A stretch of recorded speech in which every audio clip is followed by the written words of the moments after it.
Hi there, and welcome to another episode of African Business Stories, your insight into female innovators and entrepreneurs building and running businesses in Africa. I am Akego Okoye, and on the show today, I have the honor of hosting Africa's Queen of Media, Mo Abudu, founder and CEO of EbonyLife Media, one of the fastest growing multi-broadcast entertainment networks. Her first show, Moments with Mo, was the first syndicated talk show on African regional TV, airing in over 40 African countries. MA, as she's fondly known, is a woman of firsts, and her story of grit and dedication to telling the African story will inspire you no matter where you are in your career or business journey. Let's get into it. Hi, Emma. It's an honor and a privilege to be able to speak to you today. So where do I start? You were born in England and you came to live in Nigeria when you were 7. So what was that experience like? And were there any values that you still hold on to from the time with your grandparents? I appreciate very much the opportunity to share my story because each time I do, it gives me the opportunity to reflect on lessons I have learned, best practice, what I could have done better, with the benefit of hindsight and all of that. So yes, so I'm coming back to Nigeria when I was 7. In those very early times in the 70s, coming back to Nigeria by ship was something that many African Nigerian parents did. I guess a few probably did fly, but we took the 2-week journey by ship. I was with my mom and my younger sister, Shola. She was 1 and I was 7. And we got to Apapa Port. And of course, I had met with my uncles and aunties in London, and I was very used to being amongst, my people and Black people. But when we got to Apapa Port, I don't think in my entire life that I had ever seen. All my family must have just come to say, okay, we are here to meet you.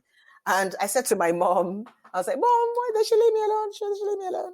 And I was holding on to her, for dear life. And, but eventually it all went well. The great thing about family is family will always be family. I was just totally, adorned with so much love, and I'd never eaten so much food. I was trying out all these new dishes, and because in London, we didn't really eat that much Nigerian food. So I was trying out all these different things and just getting to meet family and my cousins and everyone. And it was just such a beautiful start to a new life. Yeah, I have to just say to anyone out there that we should never be afraid of going home. Home is one of those places that if you've never been to, it's funny because you call it home, but you've never been there. But it felt very comfortable. It was like putting on an old pair of shoes, and just fitting in was a beautiful experience for me. And then within a short while of being in Lagos, my mom, she was in her early 30s. She had a 9-to-5 job. And in those days, it was very customary, again, to live with your grandparents. So here I was. I went off to Ondo to go live with my grandmother. An experience, again, that I will never forget. It's made me who I am today. She taught me a lot of things about hard work and getting up in the morning and integrity and always speaking the truth and knowing who you are. And it was a great opportunity. Even though I was only there for for 4 years, they were my most formative years before I came back to England again. But I really enjoyed my time with my grandmother, and it taught me a lot about just being strong. When I went back to Nigeria, I couldn't speak Yoruba. The only language I could speak was English. I had to learn very quickly how to speak Yoruba. I couldn't speak Ondo because Ondo is the language spoken in Ondo, but I understand every single word. So tomorrow, my mother converses with me in Ondo and I understand it, but I can't speak it. But I had to learn Yoruba very quickly because all the other kids would make fun of me for not being able to speak Yoruba. So I had to learn how to speak Yoruba very quickly. And I thank God I mastered that as my second language. No, but it was a good time. It was a good time with my grandmother. Very good time. That's lovely. That's lovely. So you went back to England as a 12-year-old, finished high school, you went to college, you worked in HR, and then you say that you moved back to Nigeria because you got married. And I wonder, would you have moved back to Nigeria if you hadn't gotten married? Um, I don't know, because that's the thing about life, right? In that Hmm. certain things happen to you based on the conditions and based on the circumstances around your life at that point in time. I had a good job in England. We had a home in England. We had our own home. There was really no rush to go back to Nigeria. My focus was very much staying here and Hmm. building up my business here. I mean, I was working as a recruitment consultant here. I was managing several branches. I could easily have stayed on and said, let me continue to do that. But at one point, I did want to branch out and set up my own recruitment consultancy firm in England. So I've always had big ideas about the things that I want to do. But then I was married at the time, and my husband said, "Let's go back to Nigeria." And I thought, okay, why not? It's another adventure, right? Right. So I packed my bags. We packed our bags. We rented our house, and we went back to Nigeria. And that was in 1992. So you went back to Nigeria and you started, did you immediately start work with Exxon? No, no. When I first went back to Nigeria, now my last job after working in the recruitment consultancy firm was organizing conferences and exhibitions. I worked with a company in Stanmore called Profex, and we're organizing conferences and exhibitions. And I said to this company that, listen, why can't I go and open a branch in Nigeria whereby I can start organizing these conferences and these exhibitions? It was very Right. lucrative business. You can literally run a conference or an exhibition about anything, would send mailing lists of invites out to whatever sector it was relevant to, be it the medical profession or the legal profession or the architectural profession. And people just used to, England being England, people would just register and say, I want to attend. And along with attendance, obviously comes a fee. And this is all this company did day in, day out. I was successful at that again. I ran my own exhibition for many years called the Corporate Credit Management Exhibition before I decided to leave and Right. set up my own company doing the same thing. So I went back to Nigeria, organizing a massive exhibition and conference. And at the time, Chief Shoneko was then the head of the interim national government. This was during the Abacha era. Yes, a long time ago. So I reached out to Chief Shoneko. I didn't know him. I just sent him a letter and I said, I would like you to be the special guest of honor at this conference. And he agreed. I reached out to Nexim Bank as a sponsor. Would you, because it was a conference around importing and exporting in and out of Africa, Right. and I reached out to Nexim Bank and said, would you sponsor? They said yes. So it was a very successful conference. It held at the Sheraton in Ikeja. So at this time, I was going back to Nigeria thinking, this is going to be my business. I'm going to keep organizing these conferences and exhibitions and getting people from all over Africa to come and attend these events. But Abacha comes into power, right? And there are all kinds of sanctions against Nigeria. Now, at the time, I'd spoken to the European Union about Right. partnering with me on running these events. But due to the sanctions and the political instability in Nigeria, they said no. So that put me out of a job. I then said, okay, let me go back to my recruiting.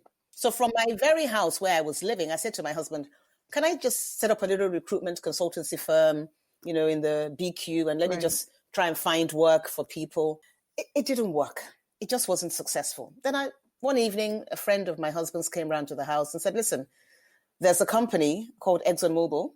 His name is Mr. Kunle Bute. He works with KPMG, who is actually now the managing partner for KPMG. He said, Mo, listen, why don't you go and apply? They're looking for a head of HR. Who knows? You may get lucky. So I went in. It was a long process of, one interview to the next. It was a massive opportunity, massive job. And I was thinking, oh my God, if I could only get this job, And to God be the glory. After attending several interviews, I landed the job. So I was Wow. like, wow, that was really the big eye opener to Nigeria for me. In that now, as the head of HR for Exxon, at the time they were called ESSO, but the name subsequently changed. My job was basically recruiting It was finding accommodation for all the expatriates. It was dealing with all the expatriate quotas. It was basically anything that had to do with HR and administration. That was my function for the company. And I did this job, for nearly 10 years. And year 10, after the merger, Exxon then merged with Mobil and became ExxonMobil. I then decided that I'd been itching to do my thing for the longest time. And this company that I had set up to be organizing conferences and exhibitions was still there. I mean, it wasn't very active, but it was still a company that existed. Yes. And I think like into my 5th or 6th year at ExxonMobil, I decided, what can I do, that is a passion that I would love, to get involved in. And you must always disclose what you're doing because, ExxonMobil have, being a US company, there can't be any conflict of interests. So I disclosed that I have this company, but it wasn't in conflict because it was basically offering HR training and services to other companies, but I never offered the service to ExxonMobil where I worked. So I was doing this. I wasn't there day to day. I employed a couple of people to run Vic Lawrence for me, and it was running fairly okay. And we were busy. We were getting jobs, consulting jobs, training jobs. And then 4 years later, I said to myself, I need to decide on, do I want to stay at ExxonMobil or do I want to move on and really do my own thing? Right. It was a difficult decision to make because it was a good job. The opportunities were there. I'd been sent to America on, training programs. The world was my oyster. I mean, everything I wanted, I could get. And I had a great team of people that I was working with there who gave me all the due respect that I wanted. There was no reason for me to leave. But you wanted more. But I wanted more. I was itching to do more. And that's when I left. And everybody was like, Mo, are you crazy? How do you leave such a fantastic, wonderful job to go out into this world of you are not sure how you're going to pay salaries tomorrow? And were you scared? Of course, I was scared. Yes, I was scared, but in the midst of being scared, also was the fact that I had to work and make it work, because there's no point being scared and then just sitting back and doing nothing, right? So I had to rent an office. I had to rent an office. I had to employ people because now it was going to go from being just having a couple of people manage this process for me to me now doing this full time. So I started searching for an office. I found an office on Muri Okumola. We're probably in that building for like 5 or 6 years. I employed all these other consultants who were doing consultancy work full time. But in the midst of setting up Vic Lawrence fully, also came the opportunity for me to start the Protea Hotel Oakwood Park, which is a purpose-built training and conference hotel. That's really interesting. So why did you take on this project? And more importantly, how did you fund it? The reason why I started that project was because through all the different training programs we were running, there weren't really any purpose-built training and conference facilities in Nigeria. So I saw that there was a gap in the market. Rather than have a training event next to someone having a wedding or someone having a party, it was important to create an environment where people could learn, and they could learn without distractions. So that's where the idea for the Protea Hotel Oakwood Park came from. Now, I couldn't afford to do that project by myself. In those days, I was 35. I think it was around the year 2000. I had to get private equity funding, which meant that you can't own the entire thing by yourself. You have to be ready to give up, a shareholding. I couldn't even afford to do it by myself. So all I had acquired at the time was the land in terms of where we would situate this training and conference facility. But outside of that was now going to be the money to build it. Now, when I told my architect to do a back of the envelope exercise, we didn't think it was going to cost $10 million. But, as we started, the thing is that when you start dreaming of building, it can start like this. And before you know it, it's expanded into this massive idea. And I'm thinking, okay, how do I raise the money for this now? But, I was fortunate enough. We did an info memo. It went out to several organizations. Right. I remember going in to see a friend of mine, Femi Lijadu, that worked at UBA. And I said, Femi, please, how am I going to raise this money? And he said, listen, go and have a chat with Tony Fido. He's head of corporate finance here. I went and had a chat with Tony Fido, and he was like, oh, I like this project. He said, you sound really passionate. I think what's important also is you must have passion for what you want to do. So he was like, you sound really passionate. I just missed an opportunity on another project. I don't want to miss this opportunity. So let's see how we can package this for you. So he helped me put together the info memo, and then we went shopping. Now, I'd been speaking to a few people, and I'd been asking them about, if I was to do this project, would you invest? Right. And they're like, well, when your info memo is ready, let's see it. So it's important you focus on the paperwork. You do your numbers. I did the paperwork. I did the numbers. And I sent the document out. And I was lucky we were oversubscribed by the due date. We were oversubscribed. Now, I only ended up owning probably about 25-30% of this project, but it was better to own something than to own nothing. Right. And that was how I was able to get the Protea Hotel built. And then I still continued to run Vic Lawrence. And Vic Lawrence is still running till tomorrow, by the way. I'm not there, but I have a beautiful, lady called Ife or Cinema that runs it for me. So she does an incredible job. She has, I look in to see what they're doing. I still have an office there. I still go there. It's in VI. But they're doing really great things. I'm really proud of all the work that Vic Lawrence is doing and continues to do. That's such an interesting story. So here you are running Vic Lawrence, and in the same natural progression, you set up a training facility. And then you change lanes. You decide that you want to start a talk show. That's not a pivot. That's like a quantum leap. So I'm just wondering what was going on in your mind, and how did you make that shift? Yeah, it was really weird. I loved running Vic Lawrence, and I still am passionate about people. I'm passionate about training. I'm passionate about getting the best out of people. So that would never stop. But there was still, I think every so often I get an itch. I get this itch that says, I think maybe, is it that I'm easily bored? Is it that I'm hyper? But people have called me a serial entrepreneur, I guess, because I've done so many things over the years. There are even projects that you don't even know about that we haven't spoken about here. That I even had a store one time called Body Talk. It was similar to Body Shop. Right. And we were selling all these products, like strawberry shampoo and chocolate. Body moisturizer. We imported everything in from the UK, and a friend and I set up on Awolowo Road, did that for many years. Then at some point, I decided that I was going to invent something called the Shopper's Checkbook, which was a book of checks that you could go into certain shops and they would give you a discount if you got to the shop. So basically, we went around just asking all the different shops in Lagos for discounts, and then we'd put them into a checkbook. And each time you wanted to go to Sweet Sensation or Rough and Tumble or whatever it was at that time, show them the check, cut it out, and you get a 10% discount. It didn't work, but it's okay. I ended up owing a lot of money to the guy that printed the checkbooks for me. Took me a while to pay him off, but eventually I paid off all those debts. Oh, wow.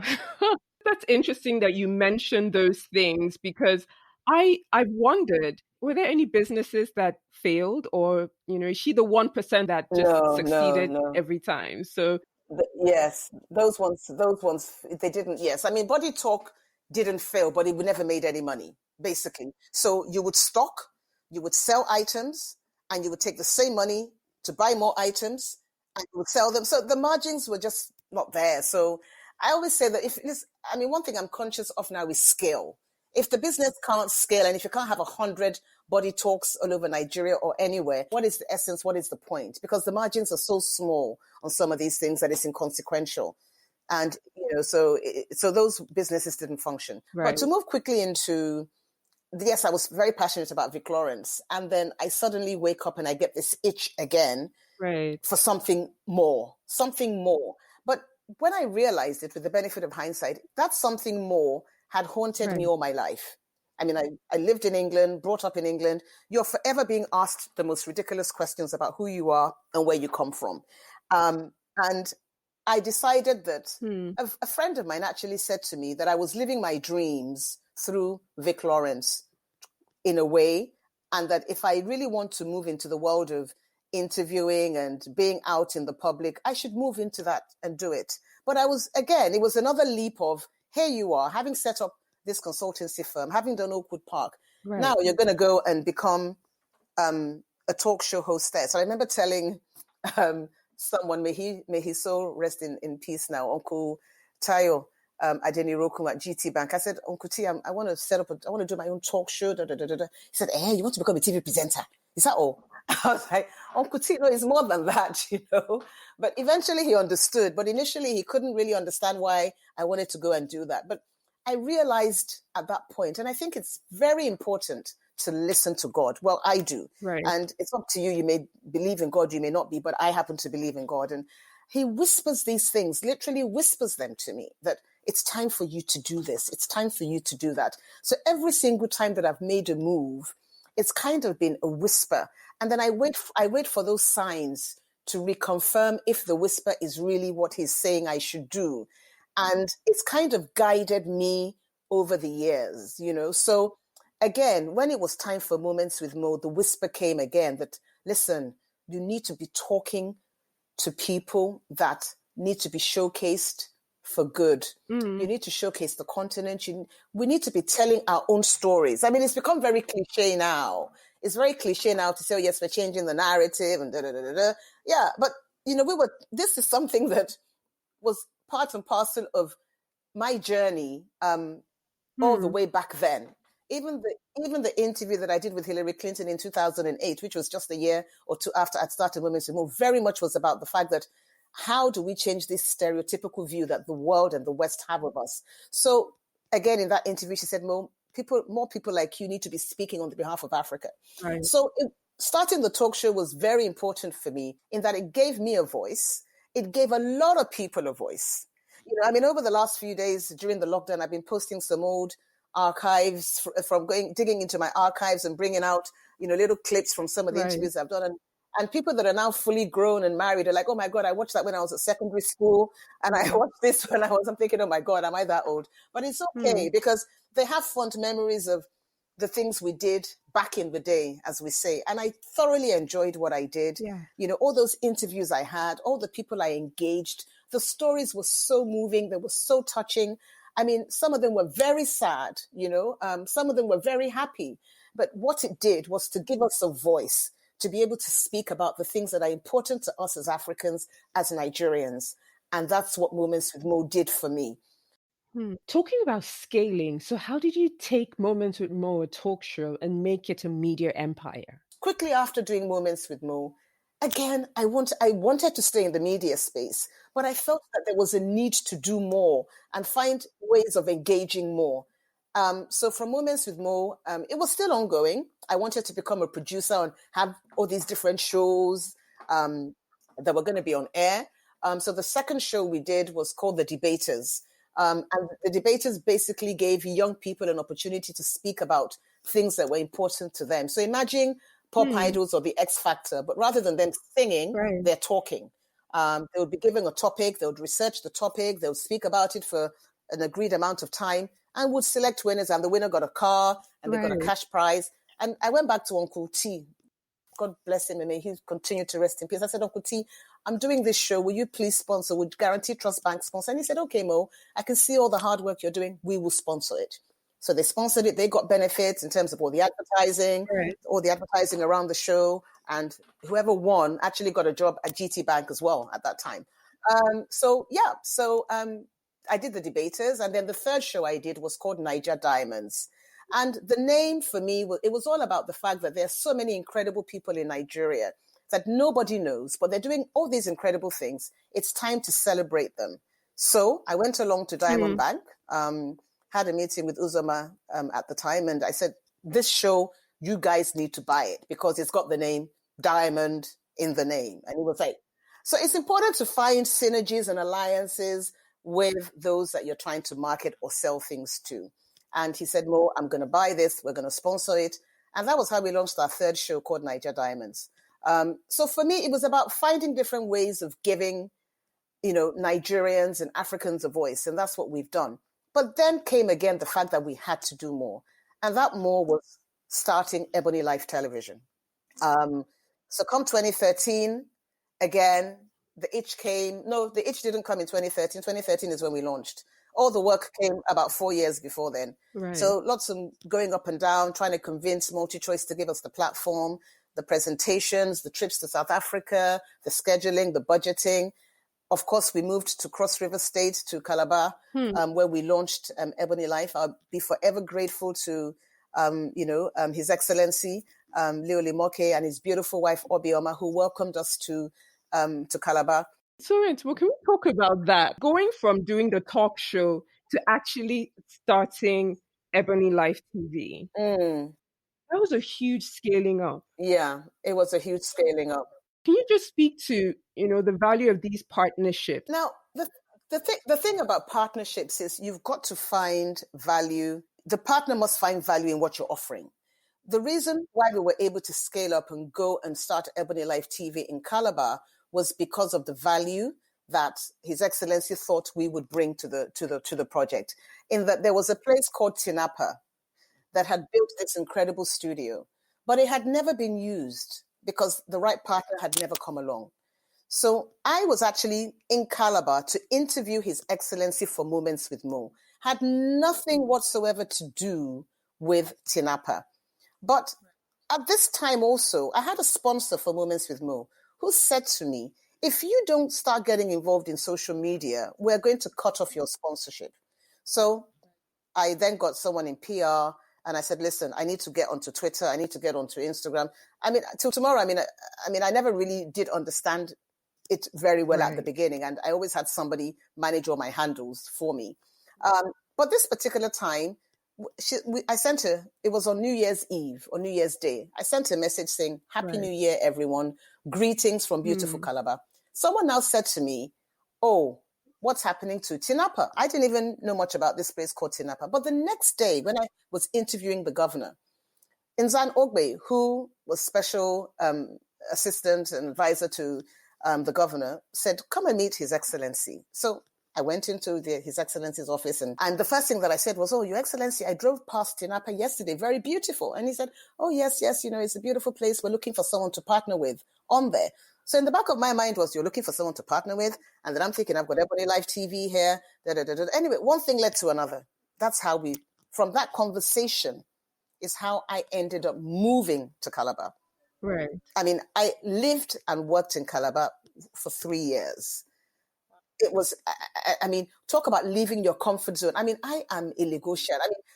I'm a Lagosian. I'm used to living the Lagos life. All of a sudden, now I'm in Calabar. But it was a beautiful experience. The people were so loving.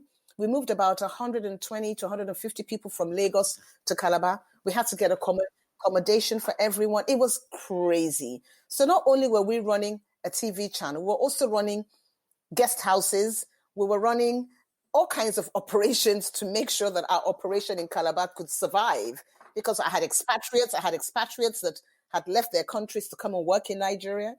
Not only, some of them were only used to maybe big cities, but now we're taking them to this other smaller town city, which was beautiful. Eventually we all got on and we loved being there. And that's how we started EbonyLife Television. Right. If we hadn't got to Calabar, we may never have started it. And that's how that journey began. Yeah. Wow. And then after a few years, we found that it was difficult to continue to work from there because we had to keep bringing in talent from Lagos. There's only a limited number of flights in and out of Calabar all the time. It just became very expensive for the company. So we had to eventually move back to Lagos. And we've been in Lagos ever since. That's very interesting. That is very interesting. And then you got an itch again. Oh, yes. I got an itch again a year later to set up EbonyLife Films. So not only were we doing TV, we're like, okay, the TV business is working. Let's get into the film business. Let's make a movie. I got into film almost accidentally, in that when I was turning 50, I wanted to do something different rather than just have in your typical party. I said, let me make a movie. I'm in the TV business now. Let me invite everybody to come and watch this movie on my birthday, And then I dreamt up this story idea about what the film would be about. Then we got the story written. Several people actually had a hand in writing the story, but eventually B. Bandele, the director, wrote the last draft of the story. And but we didn't end up doing the story before my birthday. It just wasn't ready. So my birthday came and went, and I had a beautiful 50th birthday. But then the next thing was, what do I now do with this story? My birthday is gone. So I could have just buried it and said, listen, there's no need. But I felt we'd spent so much time on creating this story. Let's make the movie. So we went ahead and we made 50, the movie. And as you know, the rest is history. Then came the wedding party. And for me, the wedding party was very much, I was at a wedding in Lagos. And as you are, I was looking at all the drama. I won't say which wedding. I was looking at all the drama going on at this wedding. And I was like, wow, right. I need to make a movie about a wedding. And that was how the idea came for the wedding party. So how has it been sourcing talent? What's the talent like on the continent? We have a huge amount of talent. We've got a huge amount of people that are willing, that are skilled. We do need to upskill. We do need to train more. But we have survived adequately well in the last 7 years that we've been in EbonyLife making TV and making films. Right. We have had to lean on international talent as well in terms of some of our crew. But all our actors, I have to say, have all been Nigerian, except for Wedding Party 2, where there was the European English bride. But outside of that, and her parents, outside of that, really, all our actors that for all the original programs we have done have all pretty much been Nigerian. There's Mawuli. Okay, Mawuli is Ghanaian. But 99% of the actors have been, and they're fantastic. I mean, look at the talent. Look at Castle and Castle. Look at Sons of the Caliphate. I mean, look at The Governor. I mean, look at all the incredible films we've made. I mean, we have talent in Nigeria. We certainly do, and we're blessed in that regard. And like today, I just sent a message out on my Instagram today that I was so happy to see that Blood and Water, which is a Netflix original, but it's an African story made by Africans with unknown African actors in the global space. It's number one. It's trending number one on Netflix right now in the United States of America, in the top 10. For me, I had goosebumps. I was like, wow, this is incredible that such a story can be number one, which means our stories can travel, which means that people are interested in what we have to say. So I'm really excited that this is really our time. It's our moment of where we can get our stories out there.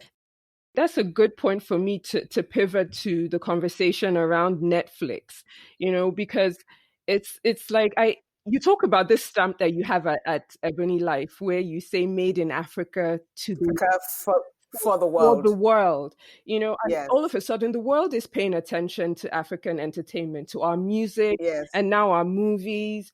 Netflix taking this big move to celebrate and create content on the platform. It's huge. It's huge. And I wonder just your reflections on what do you think that means for Nollywood? What does that mean for the movie industry on the continent as a whole? It gives us a place where we can tell our stories to a global audience. As you know, Ted Sarandos, who is one of the most senior people in Netflix, came to Nigeria just before COVID became COVID to meet with the industry. So you can see how important we are to them. And it's important for us to take our rightful place in that we must create our stories. We must give them life. We must do them to international standards, put them out there so that the world can see who we are. The challenge, I think, often with ignorance is that people don't know who we are. And if we're not telling our stories, no one will ever know who you are. So it's important that we are recognized. It's important that we share our stories, good and bad, so that people have an understanding of, oh, okay, interesting. Oh, this is how Africans do their weddings. Oh, this is how Africans do their burials. Oh, this is how the schools in Africa are. The world is truly, one. It's truly connected now. And the generation, this generation of millennials don't have some of the hang-ups that the older generations have. They will watch content that comes from anywhere, so long as it is a good story that they find relatable and that is told well. So for the first time in the history of storytelling comes an opportunity for us as Africans, as Nigerians, to tell our stories. I'm really excited about the future. Really, really excited. And as you can see, if you go to Netflix, a lot of our shows are on there, you know, from Castle and Castle Right. to Sons of the Caliphate to 50, the series, 50, the movie. And we have some new shows launching on there soon. The Governor is coming soon. Dere is coming soon. Your Excellency, the movie, the Royal Hibiscus Hotel. So all these projects are going to be launching on Netflix really soon. Yeah. So in the midst of COVID, how viable does the movie industry in Africa remain as an investment destination? Well, I think if you look at COVID and the impact that it's had over the last 6 to 8 weeks, we've all been at home. And what have we done whilst we've been at home? We've been binging Netflix, Amazon, Hulu, you know, and all these other platforms. Or we've been reading a book, or we have been listening to music. There isn't much else to do outside of that. So it shows you how important the sector is. I know personally as EbonyLife Media, we are in development on a lot of our projects. So we're scripting, we're talking to cast, you know, we're doing all of that pre-production stuff, waiting for there to be a safe time when we can obviously go back into getting out into production and start physical principal photography. The part of my business that worries me is EbonyLife Place that we just opened before Christmas. As you know, it's a hotel. It's got restaurants in there. It's got the cinemas in there. You know, it's a beautiful luxury, you know, resort, which we opened just in December. But 3 months after opening, COVID has taken the world by surprise. And I think I was probably one of the first businesses to say, listen, we need to keep everyone safe. Our staff needs to be kept safe. Our customers that come in need to be kept safe. So I just decided to close, you know, EbonyLife Place down sometime in either late February or early March sometime. Before the lockdown actually started, we just said, listen, everybody go home. Go home. It's not safe. There's really no point. And we're still closed. And I won't open up again until I'm certain that I'm able to make sure that I've put in all the necessary, you know, gadgets and sanitation equipment and everything else that would ensure that we are COVID compliant, so that when you do come back, you're able to have the comfort of knowing that you're safe. Right. It's very interesting.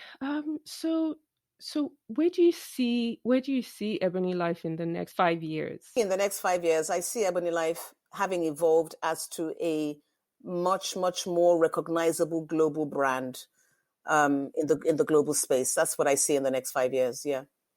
I see the brand being more recognizable at a global level. Yeah. Well, last thing I wanted to touch on was I noticed that you had started, when you turned 50, you started this award ceremony. It was something about sung women celebrating unsung women. Yes, the Sisterhood Awards. The Sisterhood Awards. Yes, and yes. Is it still going on? We didn't run it last year, but it is something, now that EbonyLife Place does exist, it is something I would like to run again. So we would like to bring it back. Yes, very much so. It's important to keep celebrating each other. And it's important for women to celebrate other women. So for me, that idea started when I was 50, and I want to continue to do it. I mean, we do it informally, but I want it to be formal. So yes, post-COVID, Sisterhood Awards will be back. We look forward to that. Thank you so much. Thank you. That was Mo Abudu, founder and CEO of EbonyLife Media. The African entertainment industry is bursting with creativity, and in spite of the global downturn, shows a lot of promise. Investment will help create jobs, develop talent, and help businesses scale. We celebrate businesses like EbonyLife, and we continue to watch this space. Thank you so much for listening. Please remember to subscribe, and while you're at it, please leave us a review so we know how we're doing. I'm Okego Okoye, and you have been listening to African Business Stories.